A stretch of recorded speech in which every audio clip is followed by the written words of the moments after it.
Shalom Bapak Saudara, bagaimana kabarnya? Kira semua ada dalam keadaan baik. Nah Bapak Ibu, tidak terasa waktu terus berjalan dan kita sudah masuk dalam bulan ke-11 di tahun ini. Tidak terasa perjalanan waktu begitu semakin mendekati akhir tahun. Tapi kita percaya bahwa waktu terus berjalan di dalam kedaulatan Allah, di mana kita semua bergerak bersama dengan semua orang percaya di segala zaman untuk menuju kepada puncak kegenapan rencananya. Sebagaimana tema kita hari ini, puncak kegenapan rencananya. Mari kita satu dalam doa. Tuhan, terima kasih buat waktu yang baik ini. Kami boleh bersama belajar kebenaran firman-Mu.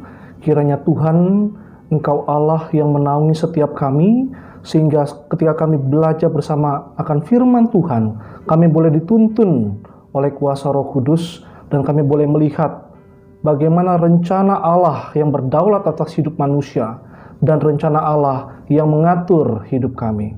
Kiranya Engkau Allah yang menguasai pikiran hati kami, bahkan media yang kami gunakan untuk memberitakan firman. Terpujilah Engkau Tuhan, di dalam nama Tuhan Yesus kami berdoa. Amin. Amin, saudara. Dan firman Tuhan hari ini akan kita ambil dari kitab Wahyu. Mari kita buka bersama Alkitab kita, saudara. Kitab Wahyu pasal 7. Wahyu pasal 7 ayat yang ke-9 sampai yang ke-17. Wahyu 7 ayat 9 sampai 17. Demikian firman Tuhan.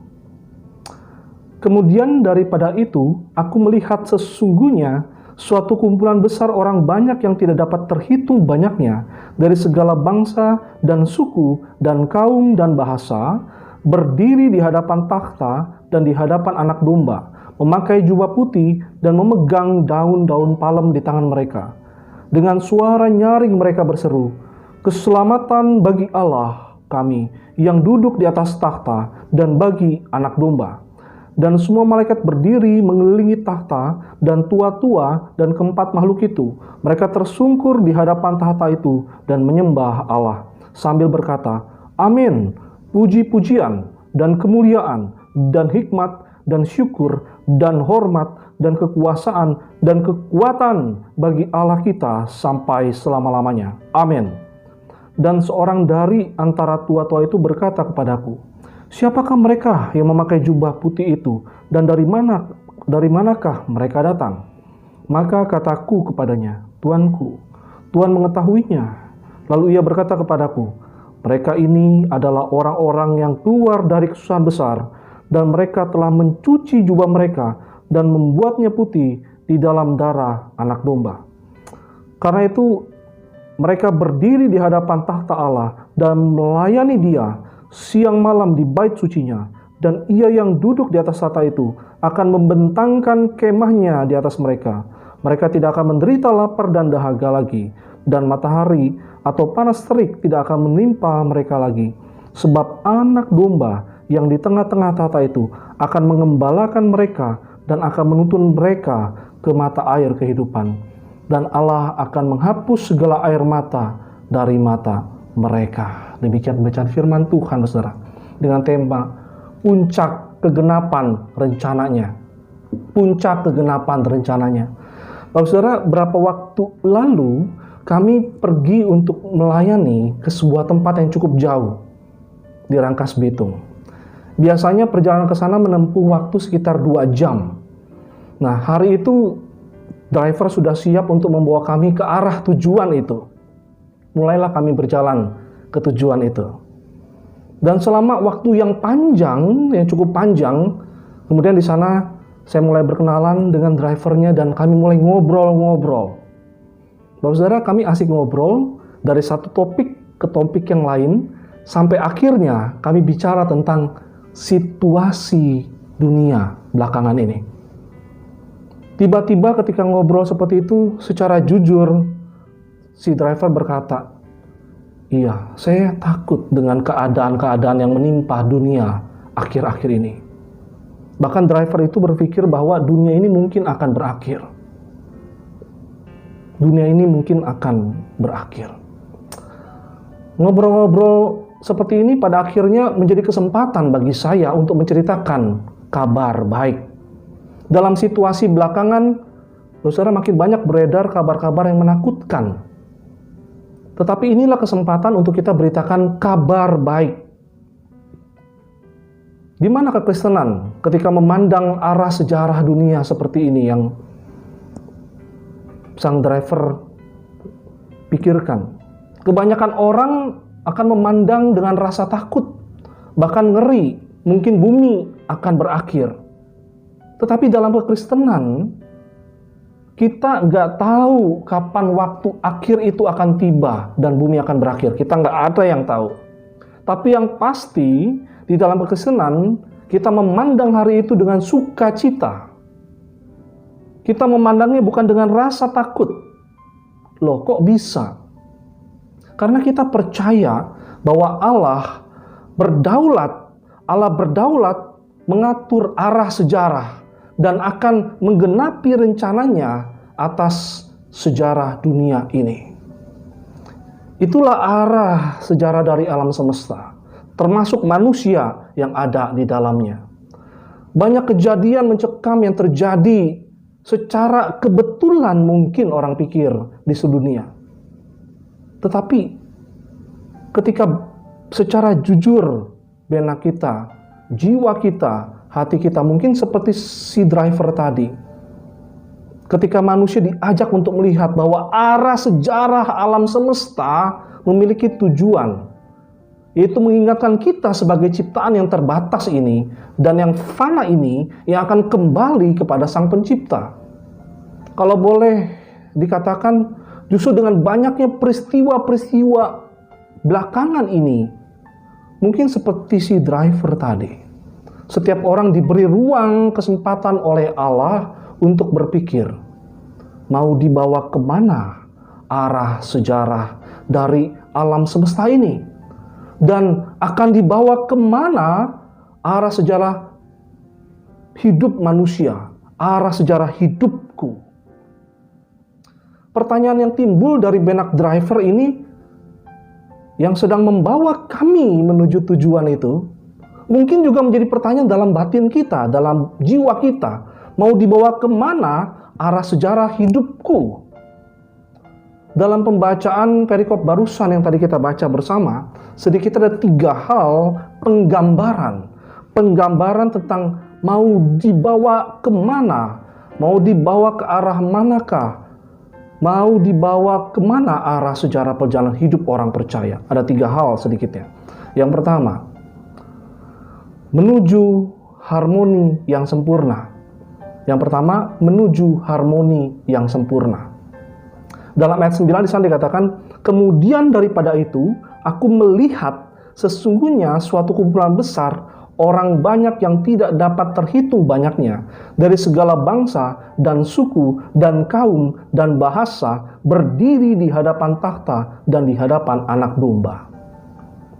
Saudara, ketika kita membaca bagian ini, kalau kita cermati, saudara, dalam ayat yang di atasnya, kalau kita lihat di sana itu menceritakan tentang apa?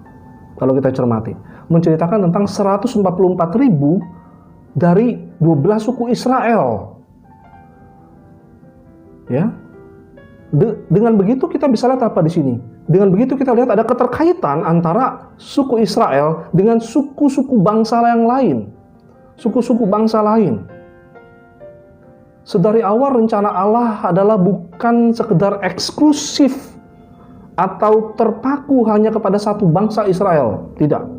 Tetapi rencana Allah adalah bagi seluruh bangsa. Bahkan kalau kita ingat dalam berkat Abraham yang menjadi nenek moyang orang Israel, di sana dikatakan apa? Dan olehmu semua kaum di muka bumi akan mendapat berkat. Firman Tuhan mengatakan itu pada Abraham. Dan olehmu semua kaum di muka bumi akan mendapat berkat. Segala bangsa dan suku dan kaum dan bahasa dikatakan menyembah Allah. Semua orang dengan beraneka ragam ras mendapat tempat bagian di hadapan takhta Anak Domba. Anak Domba adalah salah satu sebutan bagi Yesus Kristus yang telah memberikan dirinya untuk mati di kayu salib. Seperti anak domba yang menjadi kurban pendamaian dan penghapusan dosa. Saudara, segala bangsa dan suku dan kaum dan bahasa berdiri di hadapan takhta dan di hadapan anak domba. Inilah gambaran di mana kesatuan dalam Allah terjadi secara sempurna. Inilah yang disebut harmoni yang sempurna. Apa yang terjadi saat ini? Apa yang terjadi saat ini Bapak Ibu? Banyak keadaan yang justru disharmoni atau tidak harmoni terjadi di seluruh dunia. Konflik antar suku terjadi di seluruh dunia, termasuk di Indonesia. Keadaan disharmoni ya juga ada dalam konteks Indonesia, kita lihat. Ya. Kalau kita ingat masa penjajahan di Indonesia dibagi sengaja oleh penjajah dengan kelas-kelas, dengan tingkatan-tingkatan sosial. Ada orang yang kulit putih, orang-orang dari Eropa, kelas paling tinggi. Lalu orang-orang pendatang, orang-orang mungkin dari timur atau timur tengah, ya, ada di tingkat yang tengah. Lalu orang-orang pribumi ada di tingkat paling bawah. Ini kemudian menimbulkan apa? Menimbulkan dendam sejarah. Dan kita melihat kebencian ini terus-menerus ada dan dipupuk sehingga menjadi kebencian sara. Ya, apalagi dalam musim-musim pilkada seperti ini. Banyak isu-isu yang seperti ini kemudian digoreng. Bapak Saudara, diskriminasi dan superioritas terus ada dalam sejarah. Tetapi kalau kita melihat bagaimana penggambaran begitu harmoni di dalam kitab Wahyu barusan yang kita baca, ya, justru dengan penggambaran kitab Wahyu inilah mengajak kita untuk menghargai setiap budaya yang ada. Tidak ada yang lebih unggul. Israel tidak lebih unggul daripada bangsa yang lain. Semua karena anugerah Allah semata. Semua sama di hadapan tahta Allah sebagaimana gambaran barusan. Semua kaum dan bahasa, suku dan bangsa berdiri bersama di hadapan tahta anak domba. Semua ada sama di hadapan tahta Allah. Maka syukurilah kebudayaan yang ada dan persembahkanlah kebudayaan itu kepada Allah sebagaimana gambaran segala bangsa yang menyembah kepada tahta anak domba. Ini menggambarkan apa? Menggambarkan sebagaimana pribadi yang telah ditebus, sebagaimana pribadi kita yang telah ditebus, maka budaya kita pun ditebus dan dipersembahkan kepada Allah. Seperti gambaran semua suku, kaum, bahasa berdiri di hadapan tahta anak domba. Mereka menyembah. Yang terjadi bukan kekacauan, yang terjadi adalah harmoni dalam kitab Wahyu itu. Harmoni yang begitu indah. Saudara, bagaimana dengan ketika kita menyembah kepada Allah? Kita pun dipanggil untuk bukan hanya mempersembahkan pribadi kita, tetapi juga karya kita, budaya yang kita miliki untuk kita persembahkan kepada Allah. Begitu indah sekali kalau kita mendengarkan ya, setiap suku dan bahasa bernyanyi memuji Tuhan. Dan itu adalah suatu gambaran yang sangat indah yang Wahyu jelaskan di dalam bagian ini. Tetapi harmoni juga, saudara, tidak cuma bicara tentang bumi. Harmoni itu bicara juga tentang bumi dan sorga, sorga dan bumi. Di sana dikatakan, dan segala makhluk sorgawi juga sujud menyembah di hadapan tahta anak domba. Segala makhluk sorgawi juga sujud menyembah di hadapan tahta anak domba. Harmoni adalah seperti nada, ya, ibarat nada. Bukan artinya semua harus seragam, ya. Bisa bayangin, saudara, bagaimana kalau semua nada itu seragam, semuanya do, do, do, do, do. Kita nggak akan mungkin bisa menikmati keindahan lagu itu, ya. Dan justru Wahyu lukiskan ketika digambarkan itu seperti sebuah paduan suara bumi dan sorga, sorga dan bumi yang bersatu. Ya. ketika mereka menyanyikan pujian ini, ya, keselamatan bagi Allah yang duduk di atas tahta dan bagi anak domba. Kemudian apa, saudara? Ditanggapi oleh semua malaikat berdiri mengelilingi tahta Allah, dan tua-tua dan keempat makhluk itu, mereka tersungkur di hadapan tahta itu dan menyembah Allah dengan berkata, amin, puji-pujian dan kemuliaan dan hikmat dan syukur dan kekuasaan dan kekuatan bagi Allah kita sampai selama-lamanya. Segala suku bangsa menyembah Allah, keselamatan dari Allah yang duduk di atas tahta. Kemudian ditanggapi oleh malaikat-malaikat itu di surga yang mengatakan amin, puji-pujian, kemuliaan, hikmat, dan syukur, dan hormat, dan kekuasaan, dan kekuatan bagi Allah kita sampai selama-lamanya. Ada 7 kata, bukan kebetulan. Memang kitab Wahyu kalau kita lihat di sana seringkali menggunakan banyak simbol, termasuk salah satunya angka 7. Ya, pemakaian simbol angka 7 itu banyak bertaburan dalam kitab Wahyu, ya, untuk melambangkan apa? Khususnya dalam hal ini, untuk melambangkan kesempurnaan pengagungan kepada anak domba yang telah menebus mereka. Begitu harmoni, ya, harmoni yang begitu sempurna, seperti paduan suara surga dan bumi yang bersatu. Mereka menyembah kepada anak domba yang telah menebus mereka. Jadi bukan cuma sekali lagi makhluk bumi yang berdamai, bersatu, tetapi juga surga dan bumi yang bersatu, mengagungkan Allah yang maha tinggi. Itulah harmoni yang sempurna.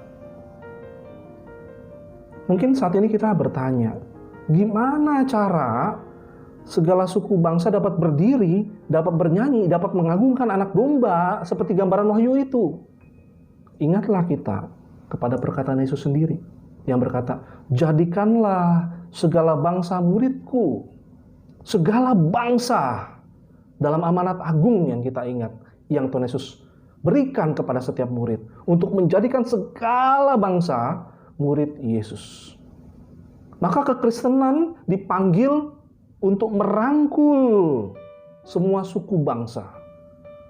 Tidak ada diskriminatif, untuk merangkul semua suku bangsa untuk boleh masuk di dalam tubuh Kristus, mendapat bagian yang sama di hadapan tahta anak domba. Itu sebab kita terus berdoa agar setiap suku dimanapun tempat dapat dirangkul oleh kasih Tuhan dan menerima Injil Kristus. Itu sebab kita terus berdoa untuk setiap suku-suku, termasuk suku yang terabaikan, untuk boleh menerima Injil Yesus Kristus. Puji Tuhan kalau kita mungkin punya berkat atau dengan cara apapun, dengan doa, dengan dana, dengan daya, atau dengan potensi, kita bisa menggunakan teknologi untuk menyaksikan Injil Kristus. Di sanalah kita akan bersama menuju kepada apa yang Kristus harapkan, agar semua suku dan bangsa menjadi murid Kristus. Karena itu pergilah, jadikanlah semua bangsa muridku, kata Yesus. Semua bangsa, disitulah kita akan menuju kepada harmoni yang sempurna, di mana semua suku, kaum, bangsa, dan bahasa berdiri di hadapan tahta anak domba. Lalu yang kedua, saudara, mau dibawa kemana arah sejarah hidup manusia, termasuk arah sejarah hidupku? Yang pertama, menuju harmoni yang sempurna. Yang kedua, menuju kemenangan yang sempurna. Yang kedua, menuju kemenangan yang sempurna. Mari kita cermati dalam ayat 13. Di sana dikatakan, dan seorang di antara tua-tua itu berkata kepadaku, siapakah mereka yang memakai jubah putih itu, dan dari manakah mereka datang? Maka kataku kepadanya, Tuanku, Tuhan mengetahuinya. Lalu ia berkata kepadaku, mereka ini adalah orang-orang yang keluar dari kesusahan besar, dan mereka telah mencuci jubah mereka dan membuatnya putih di dalam darah anak domba. Saudara, ini adalah sebuah lukisan tentang apa? Tentang kemenangan yang sempurna. Tentang kemenangan yang sempurna, inilah poin kita yang kedua. kemenangan yang sempurna, menuju kemenangan yang sempurna. Tetapi yang unik dalam gambaran ini, kemenangan yang dilukiskan oleh Wahyu di sini adalah kemenangan melalui perjuangan yang sungguh ada di dalamnya. Kita mengenal istilah ada kemenangan yang gampangan, ada kemenangan yang dengan cara yang tidak mudah, ya. Ada kemenangan yang gampangan, ada kemenangan dengan cara yang tidak mudah. Kalau kita sebagai orang tua, mana kita akan lebih bangga ketika anak kita lulus dengan perjuangan atau lulus dengan cara gampangan? Tentu kita sebagai orang tua ingin mengharapkan agar anak kita lulus dengan perjuangan. Itu sebab kita upayakan mereka ada di sekolah-sekolah yang terbaik, ya. Karena gimana perasaan orang tua ketika kemudian bisa melihat anaknya bisa lulus, bukan sekedar lulus gampangan, tetapi lulus dengan proses perjuangan. Wow, itu membanggakan orang tua. Kemenangan dalam konteks ini itu juga ternyata bukan bicara tentang hasil menangnya, tetapi juga ada proses pembentukan di sana. Ya, di sana dikatakan orang-orang yang keluar dari kesusahan besar. Orang-orang yang keluar dari kesusahan yang besar. Kalau kita melihat dalam konteksnya di sini, ya, jemaat mula-mula mengalami kesusahan itu. Kita melihat bagaimana Rasul Yohanes juga mengalami pembuangan ke pulau Patmos yang tandus itu. Orang-orang percaya jemaat mula-mula ditangkepin, dianiaya, bahkan dijadiin tontonan kalau kita baca dalam buku sejarah. Diadu dengan binatang buas. Nah, kemudian ditonton oleh orang banyak, dipermalukan seperti itu, dan kemudian mati di sana. Tetapi kitab Wahyu menyatakan mereka keluar sebagai pemenang. Mereka adalah pemenang. Pemenang yang kemudian menang bukan dengan cara mereka mengangkat pedang dan membunuh orang-orang yang memusuhi mereka. Lalu dengan cara apa mereka menang? Di sana dikatakan dalam kitab Wahyu, mereka telah mencuci jubah mereka dan membuatnya putih di dalam darah anak domba. Mereka telah mencuci jubah mereka dan membuatnya putih di dalam darah anak domba. Anak domba yaitu Yesus Kristus sendiri. Apa artinya ini? Itulah kemenangan yang diperoleh dengan meneladani Kristus. Meneladani Kristus. Kemenangan adalah ternyata proses salib. Kenapa? Karena di balik salib ada kebangkitan. Itulah kemenangan yang sempurna, yaitu kesengsaraan yang membawa kepada kemenangan. Loh, kok bisa? Kalau kita melihat di dalam sejarah bagaimana setelah melewati masa penganiayaan, itulah jemaat mula-mula tersebar kemana-mana. Dan Injil pun juga tersebar kemana-mana. Sebagaimana penganiayaan hebat di Yerusalem yang membuat Injil sampai ke Yudea, Samaria, bahkan sampai ke ujung bumi. Termasuk kita saat ini di Asia. Maka teringatlah kembali kita kepada perkataan Yesus yang berkata, dan Injil kerajaan ini akan diberitakan di seluruh dunia, menjadi kesaksian bagi semua bangsa. Sesudah itu barulah tiba kesudahannya. Itu hari yang terakhir. Dan Injil kerajaan ini akan diberitakan di seluruh dunia sebagai kesaksian bagi semua bangsa. Begitu indah, saudara, Yohanes menggambarkan mereka yang menang di sini. Yaitu mereka yang memakai jubah putih dan memegang daun palem. Putih itu melambangkan apa? Putih itu kalau kita baca barusan itu terkait dengan mereka telah mencuci jubah mereka dan membuatnya putih di dalam darah anak domba. Sedangkan palem melambangkan kemenangan. Inilah lukisan pengikut Kristus yang menang ketika mereka meneladani Kristus. Mereka menang di sana dalam perjuangan bersama dengan Kristus. Jemaat mula-mula dalam konteks surat Wahyu pun demikian. Mereka berjuang dengan sungguh-sungguh dan mereka melewati garis finish bersama dengan Kristus. Di zaman now begitu banyak orang ingin menang, tanda petik, dengan cara yang instan atau dengan caranya sendiri. Mereka menang dengan menghalalkan segala cara. Tetapi kita dipanggil secara khusus melalui pembelajaran di sini dari kitab Wahyu. Kita dipanggil untuk punya mental yang kuat dalam menghadapi masa kesusahan. Bukan untuk menjadi anak yang gampangan. Apakah yang menjadi masa kesusahan kita saat ini? Ada orang yang berpikir bahwa kalau ikut Tuhan perjalanan hidupnya akan mulus, dimudahkan dalam kehidupannya. Alkitab tidak pernah mengajarkan hal itu. Benar bahwa menerima Yesus adalah anugerah pemberian dari Allah. Tetapi untuk menjadi murid yang mengikuti Yesus, ada proses jalan salib.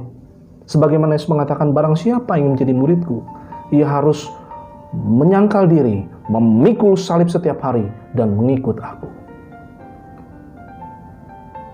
Aduh, selama menjadi pengikut Yesus kok kondisi kesehatan saya semakin memburuk. Usaha, studi, dan keadaan saya juga semakin berat. Ada begitu banyak, Bapak Saudara, kisah pengalaman yang akan kita temukan dalam kesaksian-kesaksian orang Kristen. Kita melihat bagaimana mereka dapat menang melewati pergumulan, mungkin pergumulan ekonomi, pergumulan kesehatan, pergumulan usaha, dan seterusnya. Begitu banyak bertaburan kita bisa melihat kesaksian-kesaksian seperti itu, dan itu puji Tuhan. Puji Tuhan jika itu terjadi.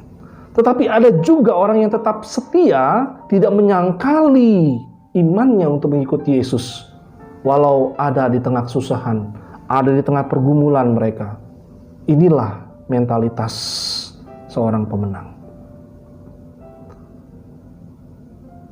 Paulus itu juga menggambarkan kesusahan yang orang percaya alami untuk mengikuti Yesus adalah tidak dapat dibandingkan dengan kemuliaan yang akan orang percaya terima pada akhirnya. Di situ digambarkan seperti ilustrasi seorang ibu yang sakit bersalin. Ya, sang ibu yang ketika bayinya itu mau lahir, rasanya semua penderitaan tidak mudah sekali. Ya, saya ketika istri saya melahirkan, saya menemaninya dan melihat proses yang tidak mudah.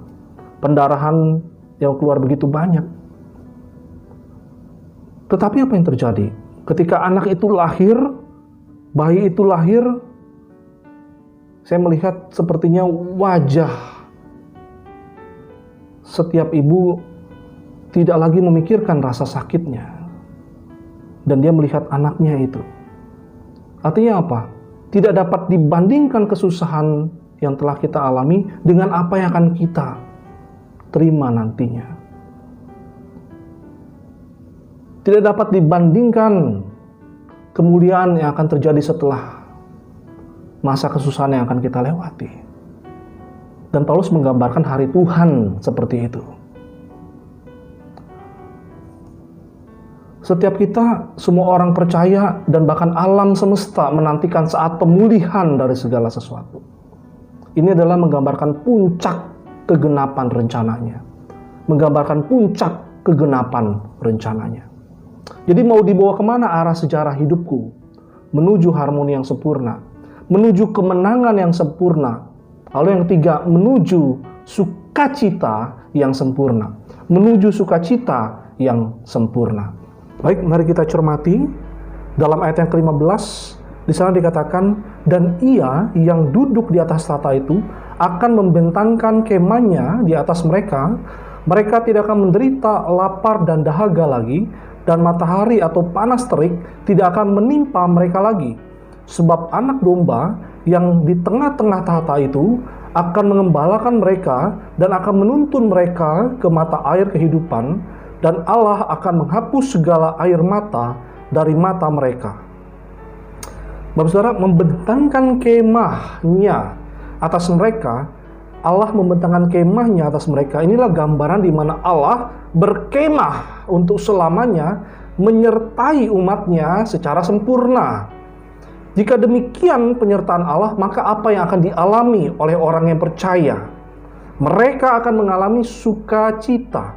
Sukacita. Bapak Ibu, pernahkah kita merasakan sukacita ada dalam hadirat Tuhan? Mungkin kita pernah mengalami keadaan tertekan, lalu kemudian kita datang kepada Tuhan, kita mencurahkan isi hati kita dan kita menyembah Dia. Di situ apa yang terjadi? Tuhan memberikan kelegaan. Ada sukacita di dalam jiwa kita. Setiap orang percaya pasti pernah mengalami itu. Ketika kita tertekan, kita mengalami masalah, kita datang pada Tuhan, kita menyembah Tuhan, dan Tuhan memberikan sukacita kepada kita.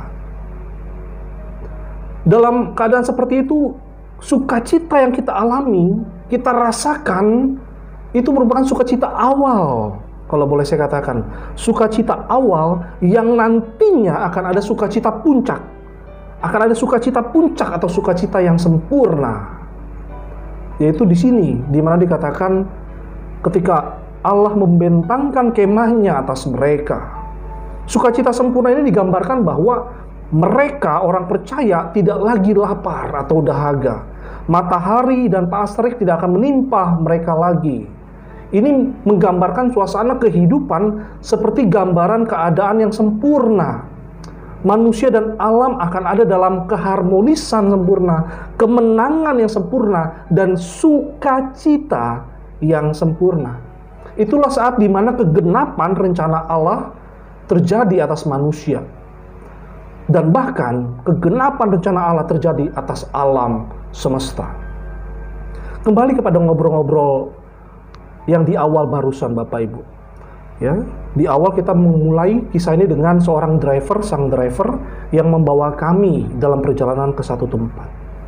Dalam kisah pembukaan tadi, apa yang saat ini ada di benak kita? Ketika kita melihat dan mendengar berbagai peristiwa-peristiwa yang terjadi di dunia, di sekitar kita. Mungkin kita pun sama seperti sang driver. Ya. Kenapa begitu? Karena memang Tuhan mencipta manusia dengan hati. Manusia memiliki roh.